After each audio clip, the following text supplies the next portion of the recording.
E apesar de conhecer toda essa verdade, acontece muitas vezes, eu creio que na vida de muitos crentes também, que é aquilo que o diabo joga muitas vezes: isso aqui não tem problema, isso aqui também não tem, sabe? E é aquelas coisinhas que nós achamos que Deus não vai requerer de nós, que tem feito o fardo e o jugo de muito crente ficar pesado. É assim que o diabo começa a penetrar e ele vai minando a nossa vida espiritual. Porque, apesar de nascer num lar evangélico e conhecer a palavra do Senhor, por eu não conhecer o mundo e nada do que tinha no mundo, não saber o que era um baile, o que era um cinema, nada disto, quando eu atingi a idade dos 14 anos, como acontece com muitos jovens, começa a despertar certos interesses por alguma coisa do mundo que até então não tínhamos.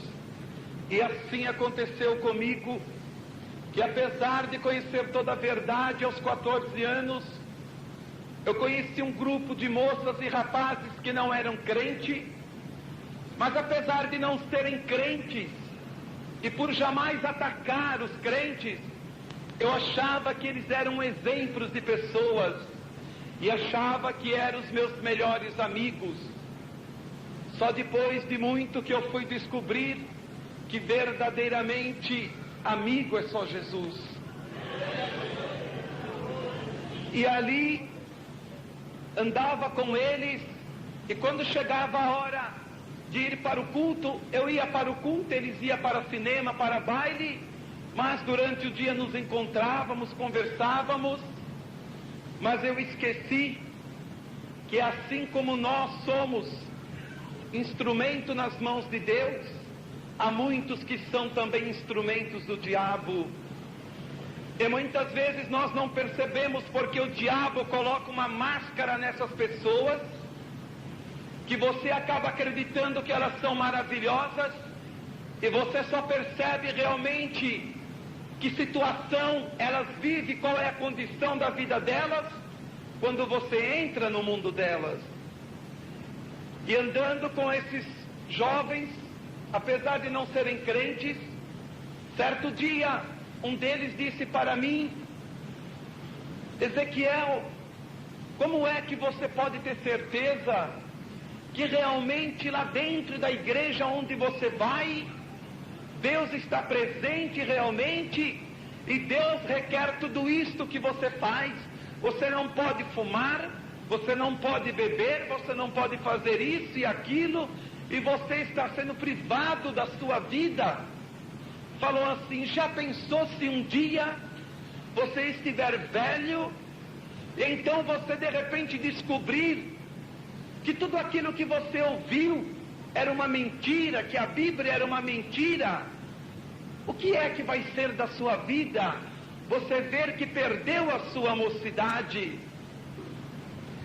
E aquele jovem dizia para mim, e bem preparado pelo diabo mesmo, ele dizia: qual é a prova que você pode me dar que realmente você está servindo a Deus e nós não?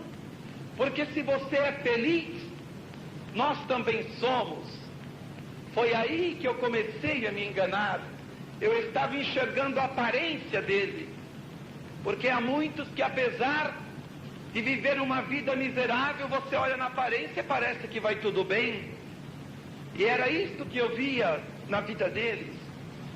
Então aquele rapaz, ele disse para mim: por que você não faz um teste com esse Deus, para ver realmente se você serve a um Deus de verdade ou não? E quem sabe, se você descobrir que realmente é um Deus de verdade que você serve, nós também vamos mudar de vida. E se de repente você descobrir que é a tua mãe, que é porque é crente, tem te apertado e colocado medo em você. E ainda ele disse assim: olha, será que você não está seguindo uma tradição? Porque a tua mãe é crente, você é, porque o pai dela foi, ela também foi. será que não é como eu que sou católico? Porque eu sou católico porque minha mãe é, ele dizia, mas estava ali, mas eu não conhecia a vida que eles levavam por detrás de mim. Mas lá dentro de mim sentia algo diferente, porque cada vez que eles falavam comigo, o diabo ia minando a minha vida espiritual e ia lançando pensamentos dos quais eu não conseguia depois de deixar. Às vezes ia deitar e ficava pensando naquela conversa. E acontece, irmãos, que certo dia eu saí com eles, mas jamais ia nos mesmos lugares que eles. E quando chegou a noite eu fui para a igreja, e aquela noite tinha chovido muito, havia poucas pessoas na igreja, e eu resolvi então me sentar isolado no último banco, não tinha ninguém perto de mim, e estava o culto sendo dirigido normalmente, mas quando o pastor abriu a Bíblia para começar a trazer a palavra, de repente eu comecei a sentir um arrepio por todo o meu corpo, e comecei a escutar uma voz. Aquela voz dizia assim para mim: você vai ouvir a mesma besteira de novo? É a mesma coisa. Olha, ele vai ler em tal lugar assim, assim, assim. E foi dito e feito, irmãos. Porque o pastor tinha aberto a Bíblia e não tinha falado para a igreja ainda. Só que o diabo, como diz, ele veio, cirandou o púlpito, olhou, né? E ali ele disse, aí ele falou assim: olha, é a mesma história. Os teus amigos estão lá, ó, se divertindo agora, e você está aí. Você não está vendo que é a mesma coisa sempre? Eu escutando aquela voz. E eu comecei a me arrepiar tudo e não sabia que atitude tomar. Quando acabou o culto, eu não tive coragem nem de falar para minha mãe e nem para o pastor. Eu pensei assim: o que é que eles vão realmente pensar de mim? Vão falar que eu estou doido? E eu fiquei quieto, não falei nada. E este foi um dos grandes erros da minha vida, porque quando começou no outro culto que eu voltei, começou a mesma coisa. O culto estava normal, a mocidade cantava, mas quando abria a palavra para pregar, eu começava a escutar aquela voz. Ninguém escutava, só eu escutava, e escutava mesmo, e às vezes sentia a coisa do meu lado, assim, lado a lado comigo, e não deixava eu colocar a minha atenção na palavra. E aquilo, irmãos, foi me levando numa depressão terrível, e foi começando o diabo mesmo destruir a minha vida espiritual, a ponto de eu já não conseguir orar mais, mas eu não contava para ninguém e guardava aquilo comigo e ia afundando. Muitas pessoas na igreja percebiam a minha diferença, mas eu sempre dando desculpa. E a primeira coisa que eu comecei a fugir foi dos cultos de oração. Era o primeiro lugar que o diabo atingiu na minha vida, porque ele sabe, tirou a oração de um crente, ele praticamente, o crente está derrotado. E ali, irmãos, eu encontrava com aqueles jovens, e era incrível. Certo dia um deles disse: Ezequiel, você está indo para a igreja e está piorando, parece que está piorando de uns tempos para cá. E aí, você já resolveu mesmo fazer aquilo que nós propusemos para você, fazer um teste se Deus está lá? E foi o pior erro que eu poderia fazer na minha vida, era querer fazer um teste com Deus. E eu cheguei para eles, eu falei: mas como vai ser esse teste? Aí eles disseram: olha, sábado você vai sair com a gente e vai fazer tudo aquilo que um crente não pode fazer. E no domingo você vai para a igreja. Agora, se Deus estiver presente lá realmente, de um jeito ou de outro ele vai falar. Então, se falar, o que vai acontecer? Nós vamos estar lá junto, porque aí nós vamos estar nesse barco junto com você. E eu peguei e disse, falei: é uma proposta justa, mas o diabo já tinha cauterizado a minha mente. E quando chegou no sábado, eu saí com eles e fui fazer tudo aquilo que um crente não podia fazer. Eu fui fumar, eu fui beber, eu fui para o cinema, mas tinha uma coisa diferente, irmãos. toda vez antes de eu colocar a mão no copo de bebida, eu sentia o toque do Espírito Santo. Ele dizia para mim, praticamente eu sentia, irmão, estava dizendo não, não. E não me venha dizer o crente quando ele peca que ele não sabia. Claro que sabe, porque o Espírito Santo avisa o crente antes. E muitos crentes, irmãos, caem no pecado porque é teimoso, porque realmente é rebelde e não dá praticamente ouvido quando o Senhor está nos alertando. E ali eu sentia, sabia que o Espírito Santo estava tocando, mas era aquele teste que eu queria fazer. Peguei, tomei, e tomei mais, e depois fui fumar, e eu sentia. E depois, quando chegou no domingo, esperei no outro dia, fui para a igreja, mas eu fui meio desconfiado, mas lá dentro de mim tinha algo. Falei, se Deus me desmascarar esta noite, eu não vou correr não, eu vou lá na frente, vou me humilhar e vou dizer o porquê eu fiz tudo isto. E ali eu estava esperando, o culto começou, a mocidade cantou, e quando chegou na hora da palavra, foi pregada, mas não me disse nada.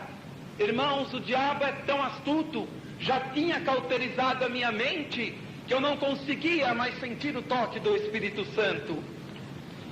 E ali eu estava ali, naquele momento, quando estava sendo pregado, e o pastor acabou de pregar, e ninguém levantou em oração para falar em nada. Aquela voz voltou e disse para mim, está vendo? Eu não disse para você que era um exagero, que era uma boa parte disso mentira? Você não precisa fazer tudo isto. Vai de sábado se divertir, e de domingo você vem para a igreja. E quando acabou o culto, eu saí, me encontrei com aqueles que eu pensava que eram meus amigos, e eles disseram para mim, e aí, Ezequiel? Eu falei, realmente não aconteceu nada. Aí eles falaram, tá vendo? Da onde é que a gente está te salvando? Vê se pode. Ali, irmãos, aí começou de sábado fazer as coisas do mundo e no domingo para a igreja. Como não me acontecia nada, estava tudo muito bem, para mim estava maravilhoso. E então aí já de semana também não ia, aí eu era um crente domingueiro. É igual aqueles crentes que muitas vezes só aparecem de domingo no culto. E estava lá, só domingo lá. Mas já não orava mais. Mas tinha algo diferente. Eu estava começando a sentir um vazio aos poucos dentro de mim. Quer dizer que alguma coisa que habitava lá dentro de mim antes e me dava toda a felicidade estava indo embora. Não porque Jesus estava indo embora, eu estava colocando ele para fora. E ali, irmãos, comecei a viver nessa vida, e dentro de pouco tempo, andando com aqueles rapazes e aquelas moças, eu comecei a penetrar no mundo deles, e certo dia eu comecei a olhar e vi que eles precisavam de drogas para ser felizes. Eu vi que eles não tinham paz nem de dia nem de noite, viviam desconfiados da própria sombra, andavam sempre armados e dispostos a matar, porque estavam numa vida terrível. Aí então eu fui entrando e comecei a ver, e certo dia então eu comecei a olhar para dentro de mim, andando com eles e examinando a minha vida, e comecei a lembrar. Quando eu estava firme de verdade com Jesus, eu não precisava nada disso para continuar a ser feliz. Agora eu estou vendo a diferença. Eles, para serem felizes, precisam de droga, precisa realmente de revólver, precisa de tanta coisa triste na vida deles, e eu nunca precisei disto. E ali, irmãos, eu comecei, parece que a último momento você abre os olhos, eu comecei a enxergar realmente que eu estava vazio e que eu estava começando a precisar daquelas coisas também. Mas era uma coisa incrível. Nas drogas, Jesus não deixava eu colocar as mãos de jeito nenhum. Por mais que tentasse, jamais consegui entrar por este caminho. Eles sim faziam isto. E andando com eles, então, certo dia, eu olhei, pensei, eu não posso continuar assim, continuar com eles e continuar na igreja. Eu tenho que tomar uma decisão. E a decisão que eu tomei foi de ir para a igreja pela última vez na noite de domingo, me despedir de algumas pessoas que eu gostava e nunca mais voltar. Este era o meu plano. Não contei para ninguém, somente eu sabia disto e Deus. E aquela noite de domingo eu fui para a igreja, era a última noite, e disse: não quero mais nada com Jesus, não quero mais igreja, nada, não importa o que a minha mãe vai pensar. E naquela noite então eu fui para a igreja, e estava belo, tranquilo, porque nunca acontecia nada comigo. Mas é bem diferente, irmãos. Você pode estar na igreja, você pode estar onde for. Enquanto não é Deus que fala com você, você está às vezes achando engraçado, você não leva as coisas a sério, mas a hora que Deus se colocar na sua frente e falar com você, você sabe que é Deus falando. Porque Deus, quando começa a falar, irmãos, a gente tem vontade de entrar debaixo da cadeira e dos bancos e ali ficar escondido. Dá vontade de você levantar e se esconder, como fez Adão e Eva lá no paraíso. Porque Deus, quando começa a falar, você começa a tremer. Você começa a ser rachado de cima embaixo e não tem como fugir, porque você tem que ouvir o veredito ali. E aquela noite, quando eu fui para a igreja, sentei ali, estava tranquilo e achando até o culto engraçado. E na minha cabeça estava assim, eu pensando: puxa vida, essa turma é tudo bobo. Olha bem, achando aqueles que faziam parte da minha vida tempos atrás, os irmãos, eu achava eles maravilhosos. De um tempo para cá, comecei a achar eles bobos, ignorantes, fanáticos, para ver como é quando o diabo começa a entrar na vida de uma pessoa. E ali, irmãos, estava tudo tranquilo, e de repente chegou a mensagem. Aí o pastor disse assim: olha, hoje eu não sinto de eu dar a mensagem, mas é aquele irmão que está nos visitando. E a palavra foi dada para aquele irmão. Ele começou a abrir, ele começou a pregar sobre Naamã, começou a falar, e no meio da mensagem ele cortou tudo e falou: irmãos, eu preciso dar um recado. O Senhor está dizendo que tem um jovem aqui esta noite que entrou para se despedir dele nesta noite. E ali, irmãos, estava ali aquela palavra vindo. Eu estava tão distraído, e quando começou a falar assim, eu comecei a sentir algo que começou a queimar dentro de mim assim. E naquela hora, irmãos, aquela palavra começou a ser dita e dizia assim, aquele pastor dizia que estava pregando: o Senhor manda te dizer, jovem, você veio para se despedir de umas pessoas que você gosta. É a última noite que você entra na presença do teu Deus. Você quer conhecer o mundo, e Ele vai permitir você conhecer o mundo, mas um dia você vai voltar e vai sentar neste mesmo lugar que hoje você está sentado e não sabe dar valor. Um dia lá fora no mundo você vai ver o que é que o diabo faz, o que é que o mundo tem para você. Você vai estar no mundo, então você vai lembrar que você era feliz na presença de Deus e sentado nessa cadeira dura e não soube dar valor. E ali estava, irmãos, começou a dar, e eu comecei a sentir aquela palavra, começou a entrar, e naquela hora eu comecei a ter uma visão. Eu via uma labareda de fogo que saía do púlpito e vinha direto até mim assim. Eu comecei a tremer, e naquela mesma hora veio o diabo de novo, e comecei a escutar aquela voz. E o diabo dizia para mim: não escuta não, levanta, vai embora, chuta tudo isso aqui, vai embora. E eu queria, mas eu não conseguia, minhas pernas ficaram travadas na cadeira. Deus estava falando e eu tinha que ouvir tudo. E aí, irmãos, engraçado que eu até respondia para o diabo, eu dizia: mas não consigo, eu não consigo. Irmãos, e olha que o inimigo estava tentando me ajudar a sair dali para eu sair correndo, e não conseguia, porque Deus está falando, tem que ouvir. Saí aquela noite, e não voltei mais para a igreja. Mas eu sabia que era Deus que tinha falado comigo, tinha uma sentença em cima de mim, e cedo ou tarde iria se cumprir. Eu saí, não voltei mais para a igreja, continuei a andar com aquelas pessoas, mas aquela profecia estava dentro do meu coração. Eu queria esquecer e eu não conseguia esquecer. Eu ia deitar muitas vezes à noite e começava a lembrar. E aí eu começava a olhar a condição que eu já estava e não conseguia, mesmo que tentasse voltar para trás. Tanto é que certo dia eu quis largar tudo, mas eu não tive força, porque você está dentro de um poço. É mais ou menos assim para você, quando conhece a palavra de Deus e começa a ouvir o diabo. Ele te dá uma corda, e ele dá aquela corda para você se segurar, e você se sente, acha que não tem problema nenhum, pode ir pecando que aquela corda nunca vai quebrar. Então quando o diabo vê que você está lá no fundo do poço, ele puxa a corda e você não tem mais como sair. Ali você fica, e pela misericórdia de Deus, muitos conseguem sair, e outros não conseguem voltar mais para o Senhor.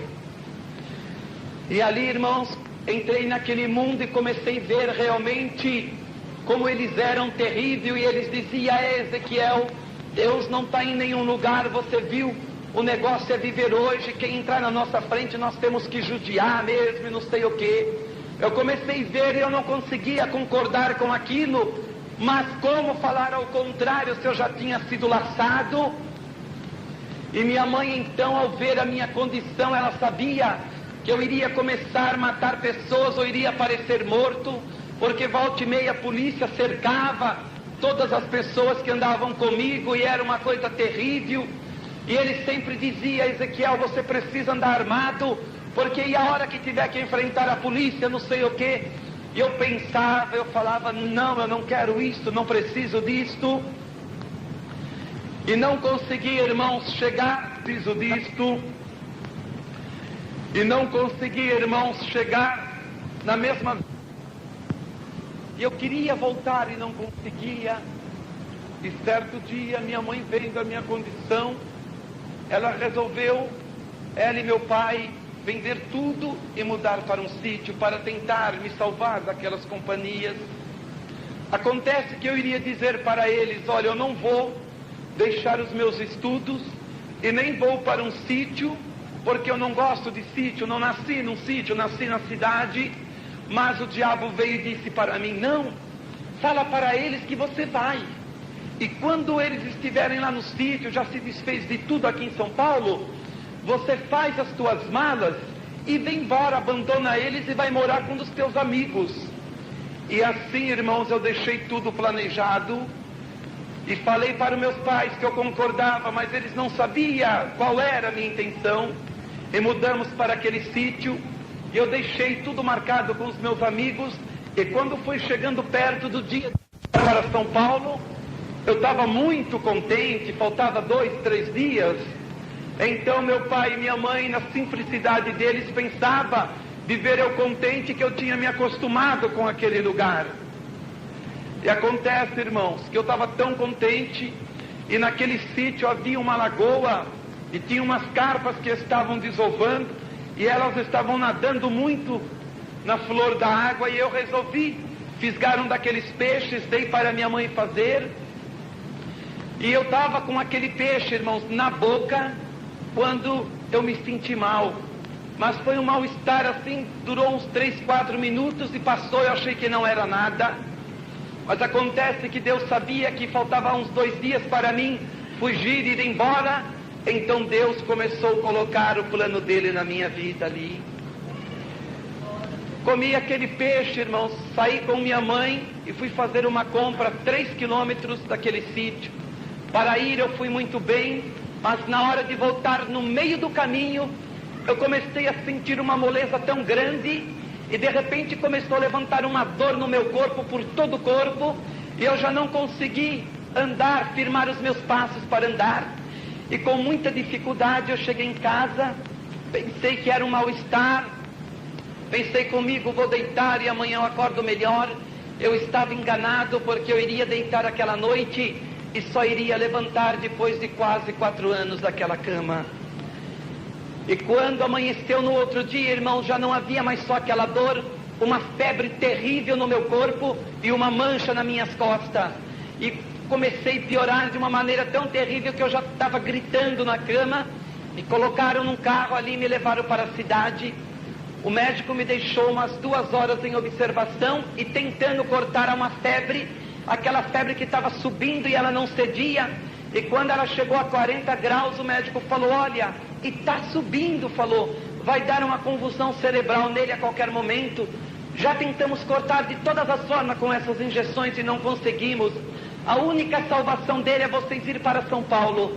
Ele vai agora entrar nessa ambulância, a senhora acompanha ele, e à noite vocês vão estar chegando lá, e lá eles vão ter um recurso melhor. Me colocaram, irmãos, naquela ambulância, e ali naquela ambulância eu fui piorando durante a viagem. Quando chegamos aqui em São Paulo, a ambulância me deixou no pronto-socorro do Tatuapé. Ali veio os médicos me examinar e disseram à minha mãe: olha, aqui também não temos como ajudar ele, porque aqui é para quem toma tiro, facada, mas ele vai direto para a Santa Casa, e lá haverá um médico esperando ele. Quando chegamos, irmãos, na Santa Casa, o médico disse para minha mãe: olha, esta noite ele vai ficar, amanhã a senhora volta. E durante aquela noite, irmãos, 2 enfermeiras tentando cortar aquela febre minha com injeções e tudo mais, e não conseguia cortar, e eu gritava desesperado. Às vezes eu saía fora de si, para os irmãos ver que como a injeção não funcionava, e já tinha passado para 41 a febre, eu comecei já a sair fora de mim, e o médico falou: já começou a dar convulsão cerebral. Falou: de um jeito ou de outro ele vai morrer, vamos tentar salvar ele. Aí me colocaram numa cama, irmãos, especial, e debaixo dessa cama assim, colocaram barras de gelo. E então eu deitava ali, então aquelas barras de gelo era para puxar a febre de uma vez. Se não funcionasse também eu iria morrer de pneumonia. E naquela hora, irmãos, colocaram aquelas barras de gelo, colocaram aqueles plásticos em cima, colocaram eu deitado ali. Depois de meia hora a febre começou a ceder, mas aí já era 7 horas da manhã. E quando eu abri os olhos, as 2 enfermeiras disseram: olha, seja o que for, Ezequiel, o que estiver no seu corpo deve ser algo terrível, porque você a noite inteira deu o maior trabalho para nós aqui. Esses 2 baldes de água, olha, que saiu de febre do seu corpo. E na hora que o médico chegou, irmãos, ele disse, aguardou minha mãe chegar e disse à minha mãe: olha, não sabemos o que ele tem ainda, a senhora vai para casa, ele vai continuar internado. Quando mandar chamar a senhora? E naquela Santa Casa, irmãos, eu fiquei 15 dias, mas durante aqueles 15 dias aquela febre ia e voltava. Só que aí havia só uma mancha nas minhas costas e começou a se multiplicar em muitas manchas. E em cima daquelas manchas começou a levantar bolhas, e naquelas bolhas começou a levantar feridas terríveis, ficava em carne viva e queimava, e eu ficava desesperado, eu gritava e não podia encostar nada ali. E eu fui começando a perder o apetite, começou a travar o meu maxilar, eu já não conseguia mais me alimentar direito. E no final de 15 dias, sofrendo e pior ainda, mandaram chamar minha mãe, levaram a mim e a ela numa sala, havia uma junta médica, e um dos médicos se levantou e disse para ela: a senhora tem 2 alternativas. Falou: a senhora pode se despedir do seu filho aqui e agora e nunca mais vai ver ele, ou pode acompanhar ele para onde ele vai, mas lá onde ele vai também a senhora não poderá mais ver ele, porque o seu filho está leproso da cabeça aos pés, e a lepra que ele tem é tão terrível que aonde ele encosta ele está contaminando tudo. E o engraçado é que nós damos remédios de lepra para ele e não funciona no corpo dele. Damos injeção e não funciona, é uma coisa terrível, parece que é um novo tipo de bacilo. E ali, irmãos, me colocaram naquela ambulância e minha mãe me acompanhando. Quando eu olhei, estava entrando numa fazenda, e se é que poderia chamar aquilo de hospital, estava lá aqueles 2 galpões bem grandes lá no meio daquele mato.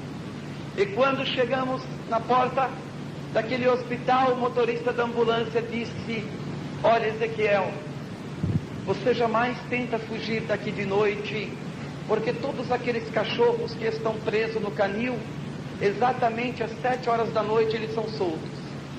Se algum leproso tentar fugir, certamente vai morrer.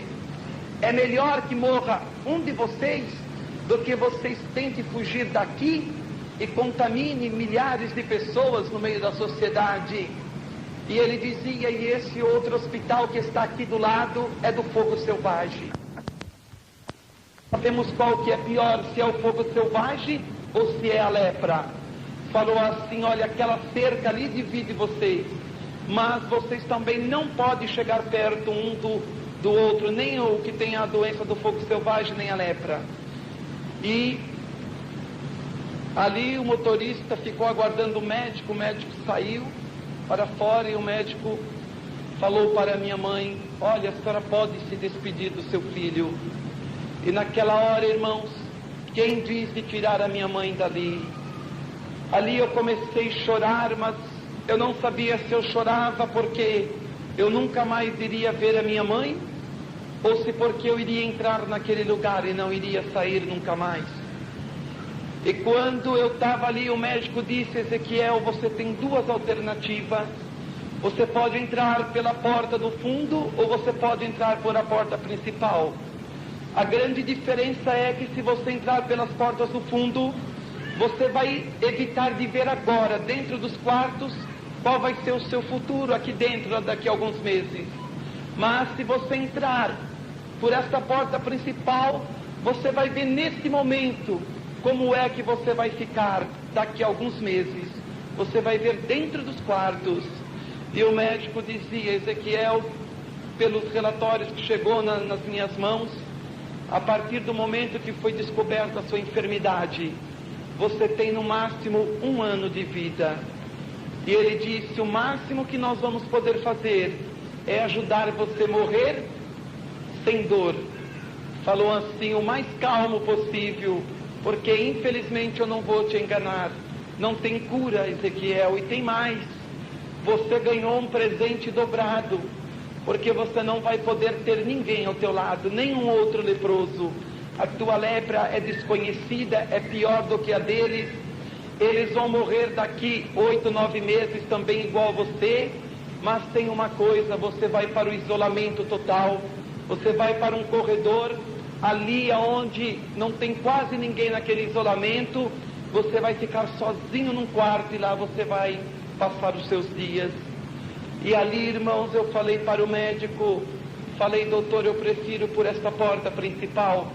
Ele disse, Ezequiel, eu esperava você xingar, você blasfemar contra tudo que pode existir, porque cada vez que nós dissemos que a pessoa tem isto de vida, tem esta doença, a pessoa se revolta de uma tal maneira que parece um bicho.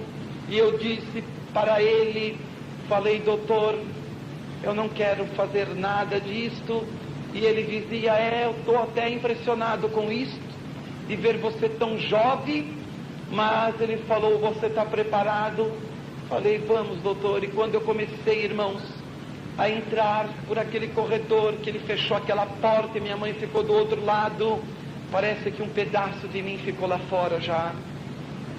E ali, quando eu comecei a andar por aquele corredor, não eram luzes como esta, irmãos, eram umas luzes vermelhadas, bem fraquinha, porque o leproso não pode ter uma luz desta em cima dele. Hoje em dia, existem 5 tipos de lepras. Para 3 tipos de lepra, a medicina achou não a cura, mas sim o prolongar em 20, 25 anos a vida da pessoa, que são certos remédios. Mas ainda existe um tipo de lepra, e que era o meu tipo, que assim eles diziam, que até hoje não tem cura. Então não podia ter essas luzes em cima, porque o leproso ele poderia ficar cego na hora, por causa das drogas que era colocada no corpo dele todos os dias. E quando eu comecei a andar por aquele corredor, irmãos, eu comecei a sentir um cheiro muito terrível. E naquela hora o médico disse para mim, é cheiro de carne podre, Ezequiel. É cheiro da própria doença, e por mais que tentamos, não há como evitar. E ele dizia, engraçado, sofre vocês e sofre nós, e eu nem sei porque eu trabalho num lugar desse. Ele dizia para você, se você quer saber, eu já não tenho nem mais sentimentos, eu não consigo nem tratar a minha esposa e os meus filhos com o sentimento que eu deveria. Por ver tanto sofrimento neste lugar, foi acabando todo o meu sentimento. E ele dizia: Ezequiel, é melhor você não olhar para os quartos, irmãos. Mas eu comecei a andar por aquele corredor e comecei a olhar. E dentro daqueles quartos eu comecei a ver as cenas horríveis. Eu comecei a ver pessoas sem pernas, pessoas sem braços, sem nariz, sem os olhos, pessoas completamente deformadas. Olhei no quarto, eu vi uma moça, não tinha as duas pernas, não tinha os dois braços, não tinha os dois olhos, estava tudo destruído, a cara, um pedaço de carne esperando o momento de partir. Ali eu via pessoas gritando, chorando, se lamentando, eu via pessoas clamando. Naquele lugar, irmãos, eu via pessoas clamando naqueles quartos a Deus, pessoas clamando a Jesus, pessoas clamando ao diabo, pessoas clamando a Aparecida, pessoas clamando a tudo que vocês podem imaginar, para ficarem livres das dores terríveis que ele sentia, porque a doença vai destruindo por dentro. Ali eu vi uma mulher, ela chorava e gritava e dizia: eu preciso sair daqui, porque eu tenho uma filhinha de 4 meses e eu preciso amamentar. E o médico dizia: cala sua boca, porque sua filha já deve ter outra amamentando, porque a senhora não pode sair daqui, está sabendo. Ali eu via um jovem gritando porque queria, ele estava no estágio final da doença, estava ali com algumas horas só de vida e queria ver a mãe e o pai pela última vez e não podia ver, e não podia entrar. E ali, irmãos, era gente que chorava, pessoas que gritavam, pessoas desesperadas. E eu comecei a ser empurrado, e o médico disse: eu te avisei, Ezequiel, agora você vai em frente. Eu comecei a chorar, e ele dizia: vai em frente, ele ia me empurrando, e daqui um pouco eu cheguei num quarto, aonde era o isolamento, aonde estava longe daquele outro lugar. E quando eu entrei ali dentro, ele falou exatamente: só tem uma cama, a única coisa que tem aqui dentro, que é para você não tentar se matar. Mas eu disse: doutor, eu não pretendo. Ele falou: mas quando você estiver na situação deles, você vai preferir a morte. Mas acontece que os lençóis e tudo aqui é feito para aguentar 10 quilos, não adianta querer se enforcar porque não consegue. E ele disse: e demais, quando você estiver no estágio final da doença, então as enfermeiras e nós estaremos mais perto de você. Mas haverá dias que você vai ficar 4, 5 dias sem aparecer um médico ou enfermeira. E você vai pedir remédio e não vamos dar, porque nós vamos saber que se o seu corpo acostumar com o remédio, você então vai sofrer muito mais do que agora. E quando, irmãos, eu entrei naquele quarto escuro, com o passar do tempo ali dentro, eu já não sabia mais quando era dia, se era noite. Eu não sabia quando era segunda, quando era domingo, porque de tantas drogas, de tantas coisas, eu fui, às vezes eu saía fora de mim assim. Eu dormia às vezes, irmãos, pensava que estava dormindo 2 horas e tinha dormido 2 dias direto, e acordava, então não sabia nada com nada. Para os irmãos terem uma ideia, ali dentro, com alguns meses, de 75 quilos eu vim para 20 quilos. E aonde havia aquelas bolhas que tinha ficado, aquelas feridas, a doença ela começou a comer, irmãos. Que nas minhas pernas ela varou de um lado para o outro, ela comeu nervos, comeu veias, comeu tudo, varava de um lado para o outro. Nas minhas costas ela comeu tanta doença que olhava assim, via meus pulmões trabalhando assim. Minhas mãos começou entrar numa situação terrível também, começou a atrofiar, começou meu rosto, meu nariz, minha boca, ela começou a comer. Então eu começava no desespero, mas no começo da doença ainda, irmãos, a primeira coisa que a doença faz, ela tira a sensibilidade. Então tanto faz você colocar as mãos no fogo ou na água, é a mesma coisa. Tanto é que às vezes eu queria sentir as coisas, eu colocava a mão, não sentia, eu ficava revoltado. Eu colocava o meu pé para sentir o chão, eu não conseguia. Tanto é que às vezes ia para o banheiro, voltava, o chinelo ficava no meio do corredor. e só percebia quando eu sentava que eu ia deitar na cama e que o chinelo não estava no pé. Ali, irmãos, a gente via cenas terríveis, e conforme vai passando o tempo, ela vai fechando a sua boca e você não consegue mais se alimentar.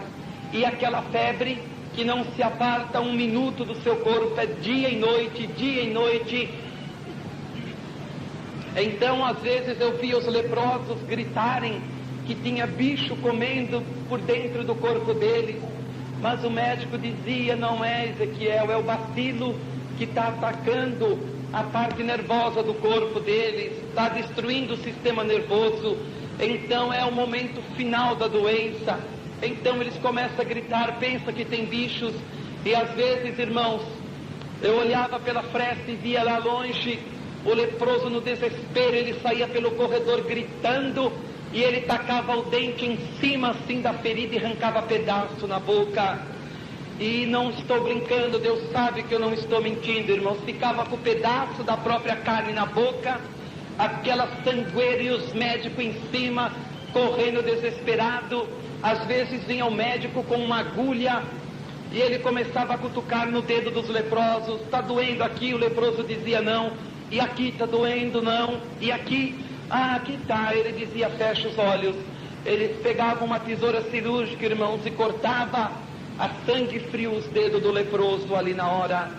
E o leproso não sentia dor, porque já estava tudo destruído por dentro, porque já estava podre. Havia o segundo andar, e nenhum leproso jamais queria subir lá em cima, porque toda vez que um leproso subia, ou ele descia sem as pernas, ou ele descia sem os braços ou sem os olhos, porque eles amputavam por causa da doença.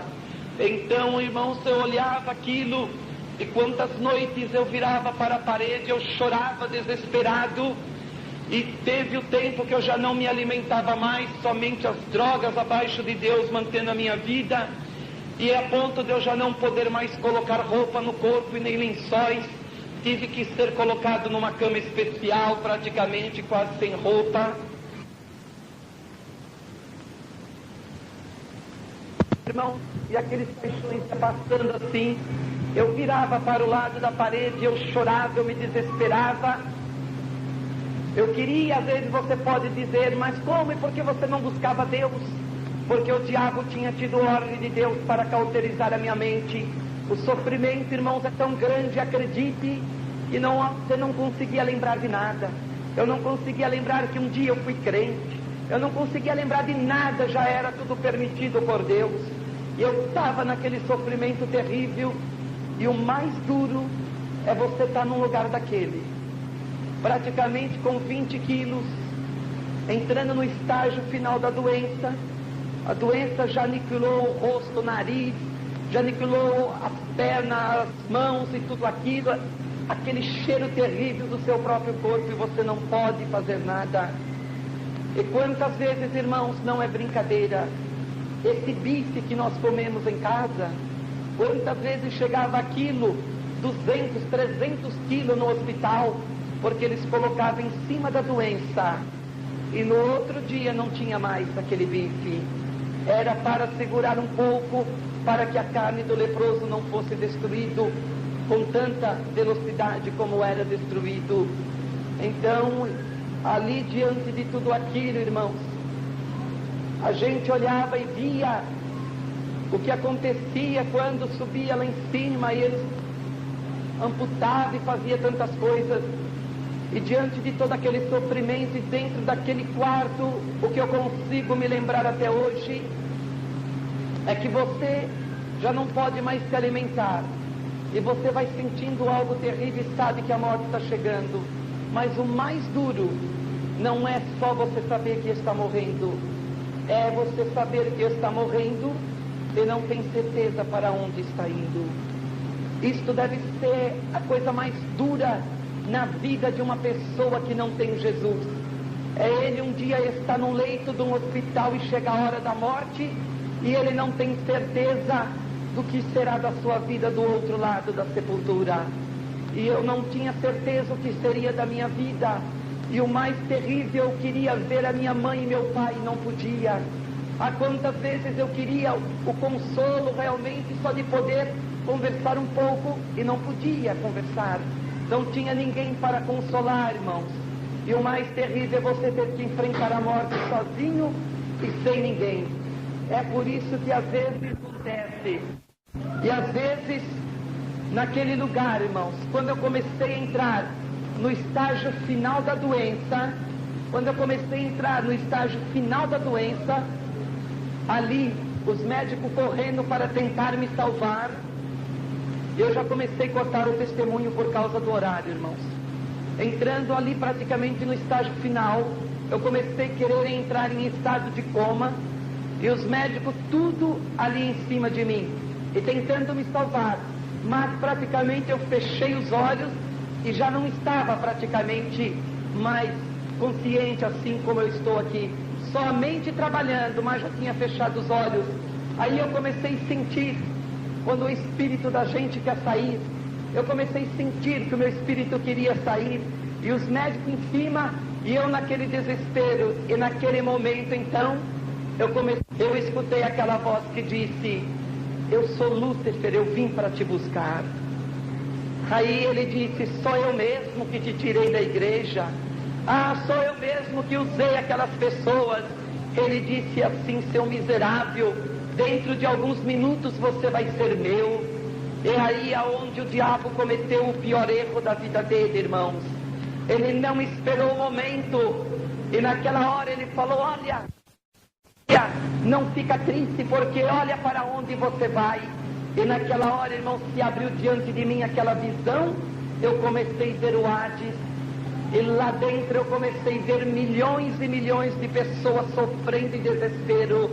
E ele dizia: olha bem que você vai conhecer, e lá já que eram crentes e que na minha concepção tinham sido salvos. Eram 2 jovens, uma irmã. E aquelas pessoas, eu pensando lá, quando antes de acontecer tudo comigo, que eu estava firme na igreja, pensei que tinha sido salvos, e naquela hora eu olhei, eu vi as 3 lá dentro sofrendo daquele jeito. Ele disse: como se enganam vocês, hein? Pensa, ele dizia que vocês vão para o céu assim, é? Falou: eu vou para o lago de fogo, mas vocês vão comigo. Aí dizia: sabe por que ela está aqui junto comigo? Porque ela mentia nas profecias, e por causa dela muitas almas se perderam. E dizia: sabe por que aquelas 2 jovens estão aqui? É porque elas viviam fazendo as coisas escondido, e elas achavam que não tinha problema. Estão aqui comigo. Aí, irmãos, ele olhou e falou: olha mais que você vai conhecer mais gente.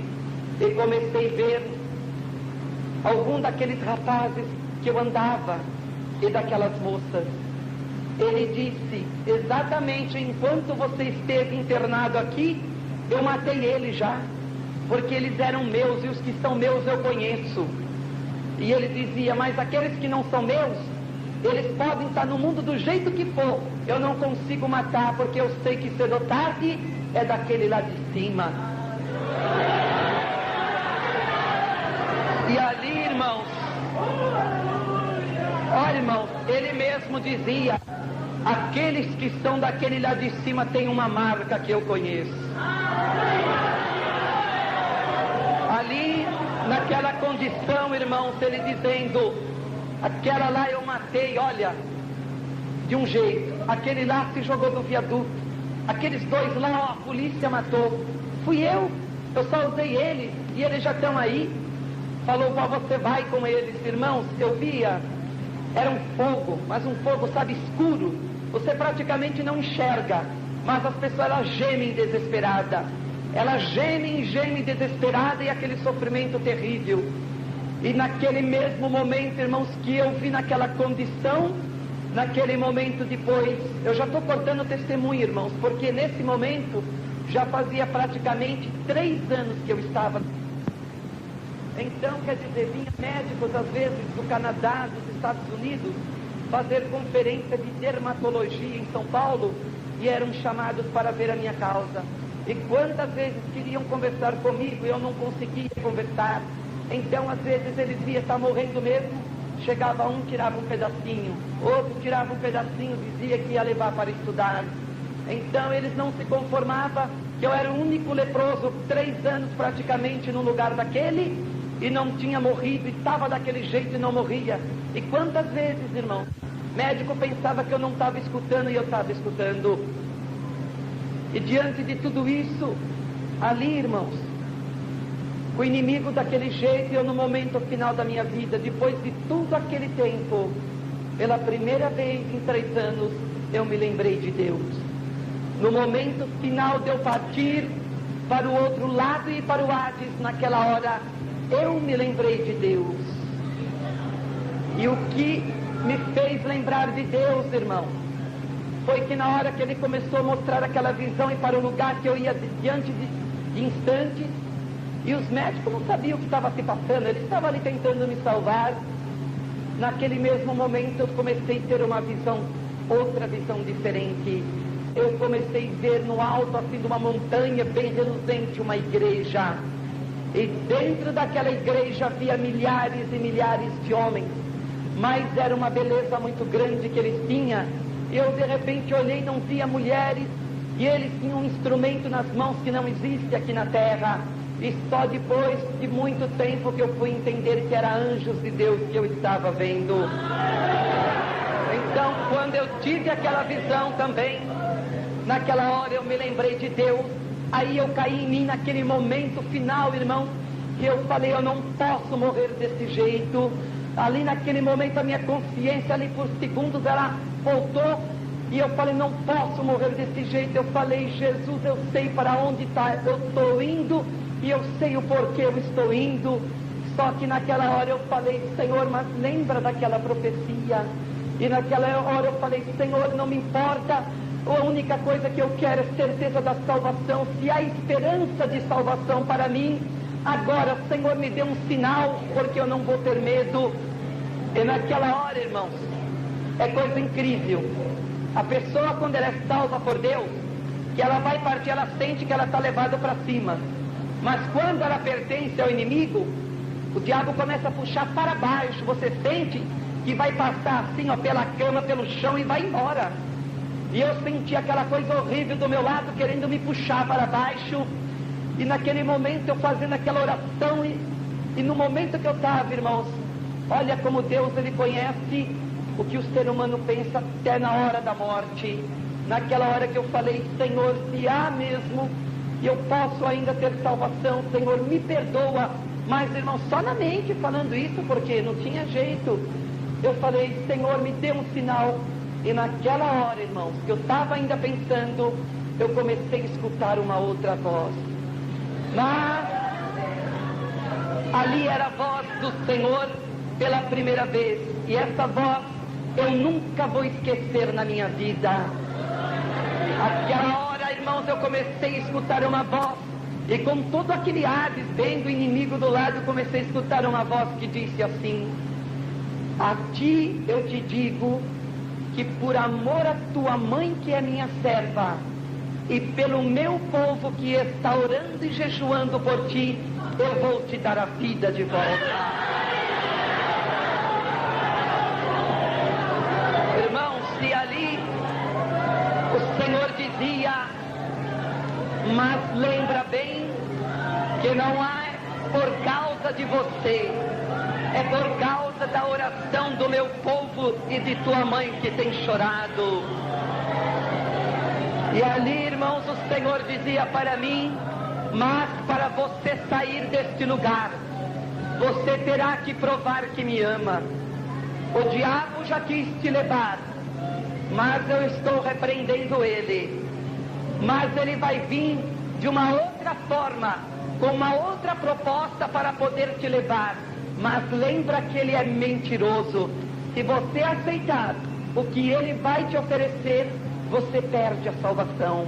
E ele vai te oferecer através de uma tia tua, que aonde ninguém pode entrar aqui dentro, ela vai entrar. É porque, irmãos, parte da minha família é crente e a outra parte é tudo macumbeiro. Mas não é macumbeirinho, pé de chinelo não, viu, irmãos?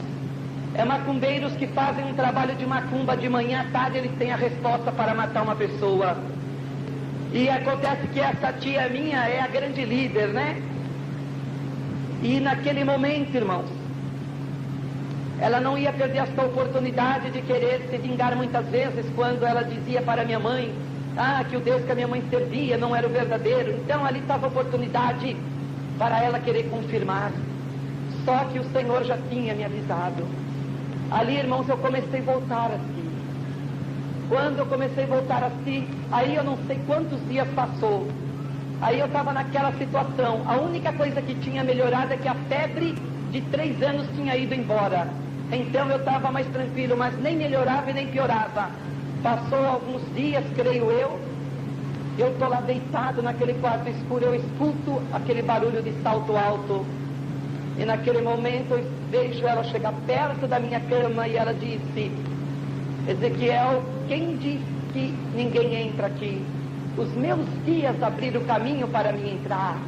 E aqui eu consegui entrar, me permitiram entrar, porque quem falou por mim lá com o diretor do hospital foi os meus guias. E falou: e eu estou aqui com uma proposta para você. Eu quero te dizer que grande amor Deus tem por você, hein? Você pecou e olha a forma que Ele te deixa.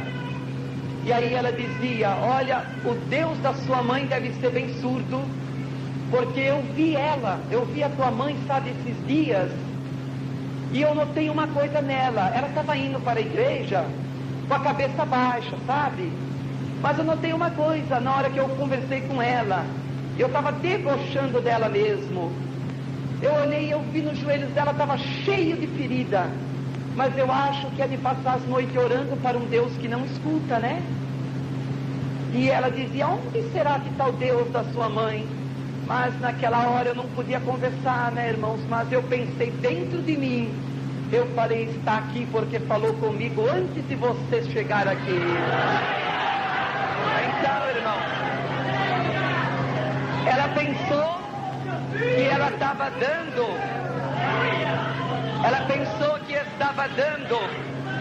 o cheque-mate ali, mas não sabia que Deus já tinha falado comigo. Aí ela falou: só que agora conseguimos autorização, você vai morrer mesmo, para você ver como os meus guias podem te ajudar. Você é muito importante para eles disseram para mim, por isso eles querem te curar. Olha, tem um carro aí, nós vamos te levar. Irmãos, daquele jeito, podre daquele jeito, me embrulharam lá nos lençol e me levaram para um carro, com autorização lá do hospital, e me colocaram num carro e foram. E quando eu olhei, de repente estava entrando num terreiro de macumba, e ali havia uma sessão especial somente para mim. Aí naquele momento, o primeiro pai de santo incorporado com um dos guias dele lá, que aqueles demônios, levantou e veio e disse para mim: eu digo que você é importante para mim. Aquele lá de cima, quer dizer, ele jamais chama Deus de Deus, né? Aquele lá de cima, sabe? Ele falhou, mas eu não vou falhar, porque eu quero você. Se ele te deixou, eu não vou te deixar. Depois que eu te curar, você vai fazer um pacto comigo, vai renunciar a ele, e você vai ver, você vai ser rico, você vai ter poder, e vai ser muito importante para mim. Aí ele falou: agora você vai ver meu poder. Aí ele fez um círculo em volta de mim de pólvora, tacou fogo, olhou. Aí ele pegou uma bacia plástica cheia de pipoca, jogou na minha cabeça, foi jogando, e ele ia dizendo: pegam, dizia para aquelas mulheres que estivessem de branco, pega cada grão de pipoca e não deixa se perder, vai colocando de volta na bacia. Aí ele pediu um punhal. Aí ele falou assim: viram a cabeça dele para trás. Aí uma pessoa lá virou a minha cabeça, eu olhei, aí ele pegou o punhal e começou a enfincar no meu calcanhar e foi empurrando. Quando eu olhei, tinha varado no dedão do pé.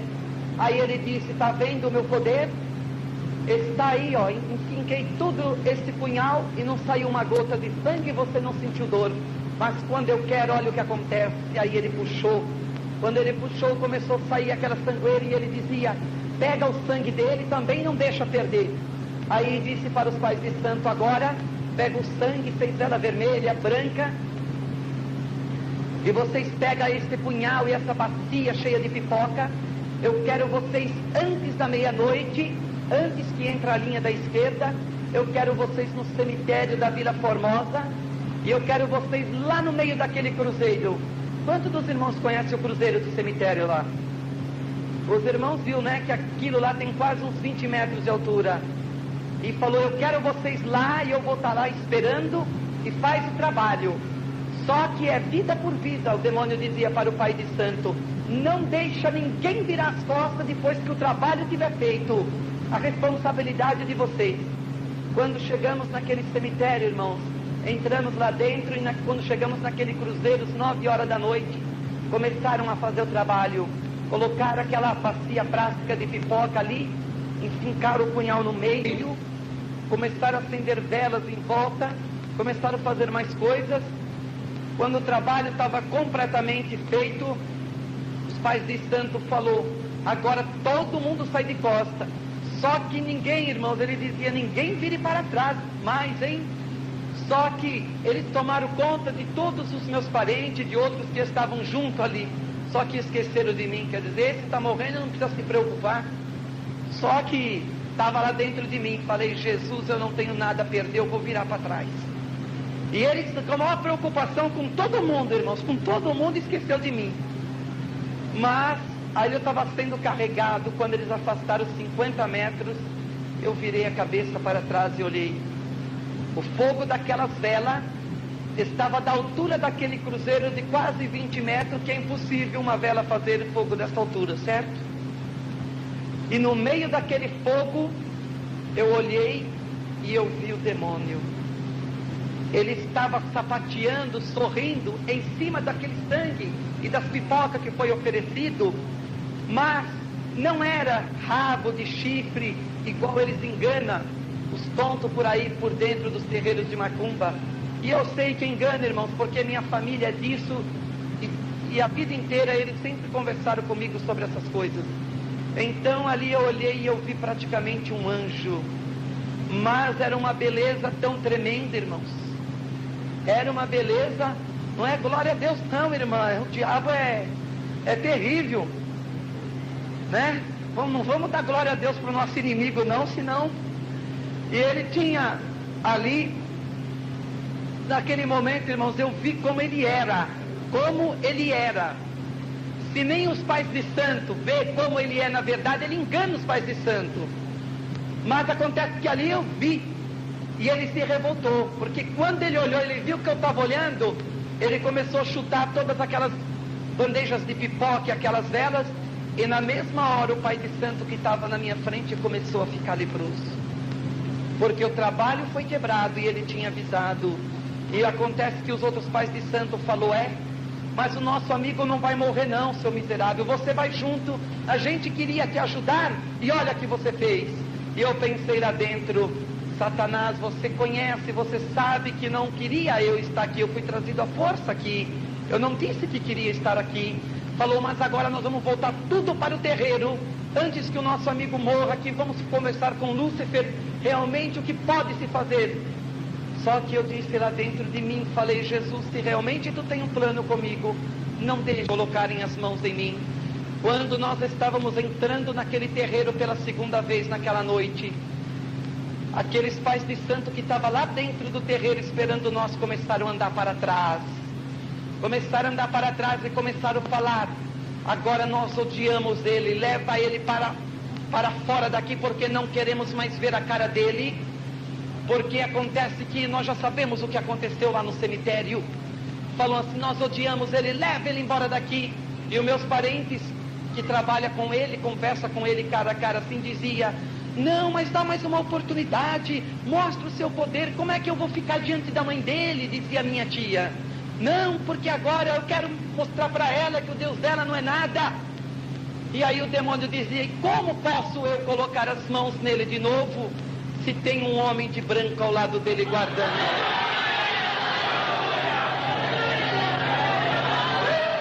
Ele dizia, irmãos, ele dizia, a primeira vez que ele entrou não tinha ninguém ao lado dele, mas agora a segunda vez tem um homem de branco e eu não posso olhar para ele.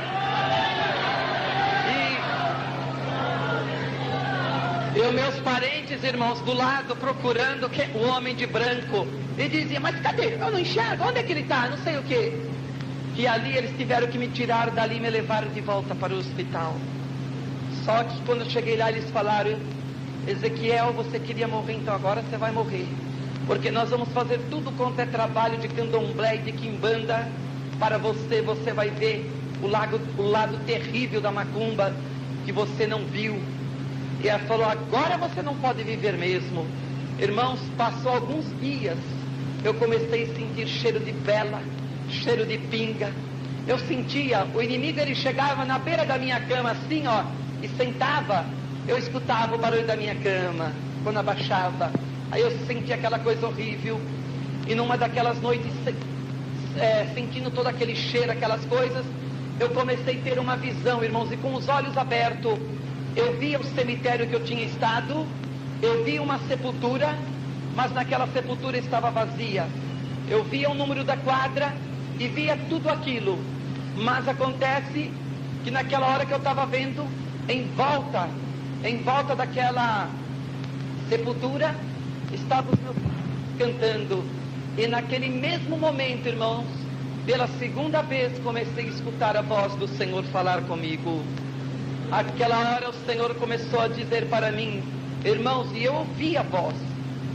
Começou a dizer: esta visão que tu está vendo é todos os trabalhos de macumba que fizeram, e estão tão certo que você vai morrer, que é por isso que já estão cantando e dançando. Mas eu te digo que dentro daquele lugar você não entra, porque eu prometi e eu disse, por amor a tua mãe que é minha serva e meu povo que está orando, o inferno inteiro não pode te levar. Não tem trabalho de macumba que faça você descer lá. Só que ali, irmãos, eu falei: Senhor, eu não quero. Agora, irmãos, eu vou cortar bastante o testemunho mesmo. Eu falei: Senhor, só que eu não quero mais viver, eu não aguento mais tanto sofrimento. Senhor, eu falei: Senhor, eu quero só a salvação, me recolhe, me leva, porque eu não quero mais.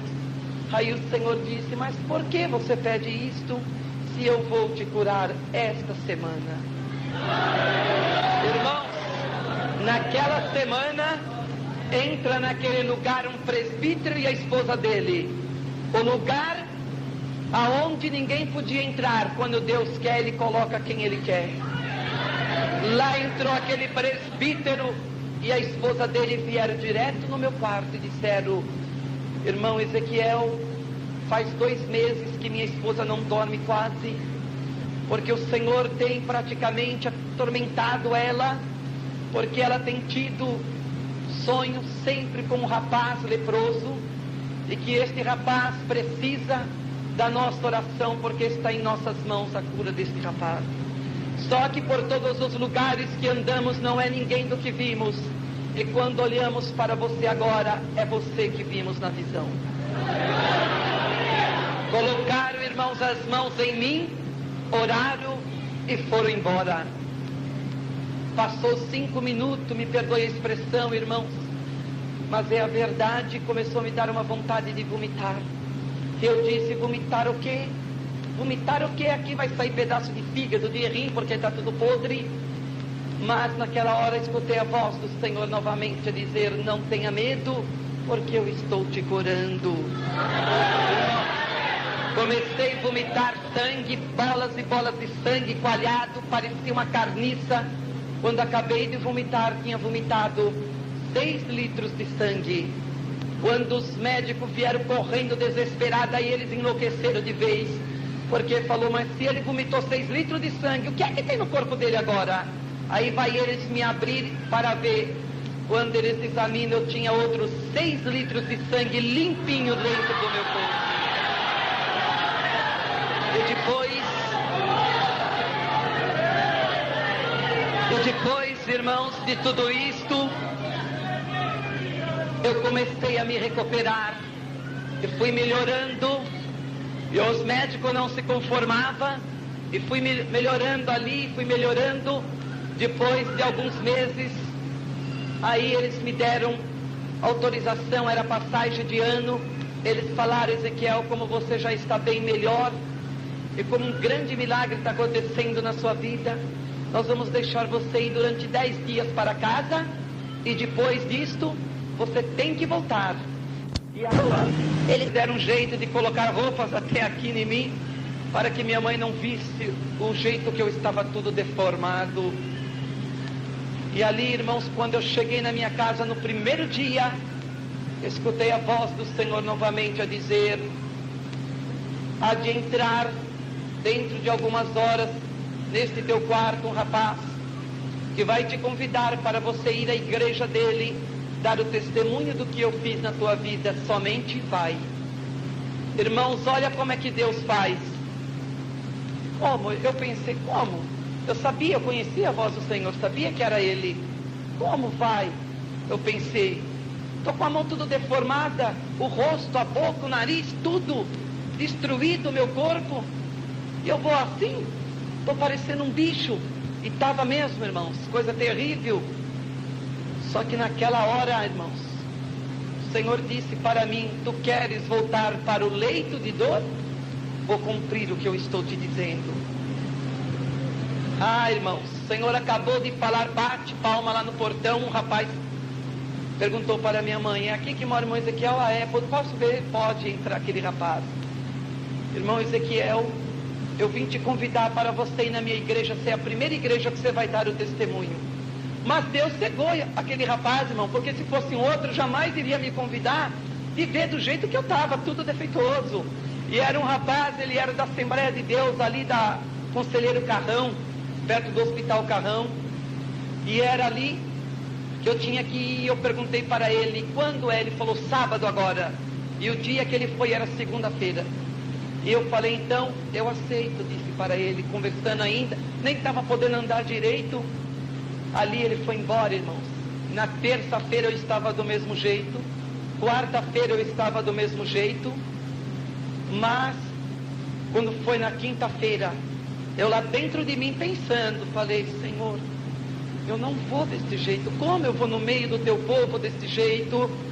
Aí o Senhor veio e começou a falar comigo, eu sei o que está pensando, eu não sou Deus para fazer minha obra pela metade. Quando subir naquele púlpito sábado, 8 horas da noite, você estará completamente liberto e não estará assim, somente eterno. Irmãos, quando foi terça-feira, 10 horas da noite, começou a me cair um sono tão pesado, mas não é um sono normal que a gente tem, era um sono diferente. E ali, irmãos, eu não aguentei dormir. Quando eu acordei, era 4 horas da manhã de sábado. Mas naquela escuridão eu mexi a mão assim, eu falei, mas minha mão está mexendo? E ali eu levei minha mão ao rosto, eu falei, mas cadê aquele buraco, aquelas deformação? Eu não senti, irmãos. Aí eu coloquei a mão onde tinha aqueles buracos terríveis na minha perna e não via mais. E fui colocando onde estava tudo o meu corpo deformado e não via mais. Que eu comecei a ficar assustado em cima da cama. Eu falei, algo aconteceu. Eu me levantei e sentei assim, perto do espelho, e eu acendi a luz. Quando eu acendi a luz, irmãos, nos pés da minha cama, desta altura, como se fosse escama de peixe, estava toda a minha pele ali colocada, com feridas, com pus, com tudo. E que eu olhei para o espelho, a minha pele o Senhor tinha trocado desde a minha cabeça à planta dos meus pés. A minha pele, irmãos, a minha pele estava igual à pele de uma criança recém-nascida. Mas quando, irmãos, eu olhei para o espelho, eu enxerguei atrás de mim um anjo que estava atrás de mim sorrindo. E ele disse, não vire para cá. Aí aquele anjo disse assim, olha, o que o Senhor prometeu, Ele cumpriu. Eu fui enviado para fazer esta obra no teu corpo, mas durante 1 ano, você não tome sol, senão morrerá. Irmãos, durante 1 ano era igual vagalume, só à noite. E quando aquela noite de sábado eu subi naquele púlpito, O rapaz ali da Assembleia, quer dizer, ele tinha me visto uma semana antes daquele jeito. Aí no dia de sábado eu estava completamente diferente. Aí ele dizia: não, irmão, não foi o irmão que eu fui chamar, não. O irmão não é o irmão, não. Ele dizia. Aí ele falou: irmão, será que o irmão Ezequiel mandou? Você é irmão dele? Aí eu falei: não, irmão, eu sou o irmão Ezequiel. Não, foi com outro que eu falei, não foi com você, não. Aí eu disse: irmão, foi a mim, prova que foi. Eu falei: irmão, você foi assim, você falou assim, assim. Ele falou: não, mas aquele lá estava tudo deformado, não sei o quê. Eu falei: e no entanto, você só está enxergando agora, né? Aí ele falou: mas é você, irmão? Mas o pastor da igreja, os irmãos não sabiam o que estava acontecendo. Irmãos, ele ficou assim tão transpassado, que na hora de sentar no banco, de ver ele sentar no banco, ele sentou no chão. E ele ficou parado. Então, naquela noite, irmãos, Deus tinha cumprido a obra dele na minha vida. E naquela noite, quando eu voltei para casa, o Senhor falou: já vou encerrar, irmãos. O Senhor disse: você não vai dormir. Você ajoelha nos pés da tua cama, que agora nós vamos conversar. Ah, mas foi um momento duro e terrível, irmãos. O Senhor falou: agora você vai dobrar teus joelhos aí nos pés da tua cama. Você não vai me ver, você só vai escutar a minha voz. Eu vou perguntar e você vai responder com a tua boca, porque eu estou ouvindo.